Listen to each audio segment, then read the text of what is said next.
Welcome back, guys. Now, to those of you that are yet to subscribe to this channel, please do me a favor. Click on the subscribe button, like, share, make your comments. If there's anything you want to say, I'll be watching out for it.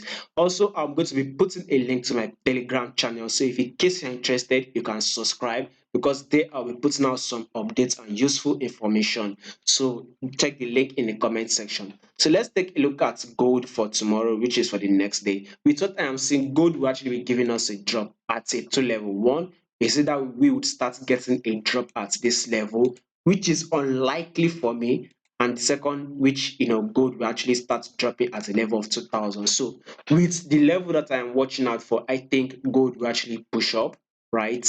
To come to a level of 2000 before it starts dropping. By the way, we should not be surprised if gold eventually starts giving us a drop at this current level where it is actually playing out. So with what I am seeing, I feel gold will come to a level of 2000 and start dropping. That is what I am watching out for. But at the same time, there is possibility that gold will start dropping from this level. If in case it starts dropping, then the level we will see gold drop to is a level of 1958, 1958. So let's see how gold will actually play out tomorrow. But with what I am seeing, like I'll say it again, I'm expecting it to hit a level of 2000 before maybe gold will start giving us that drop.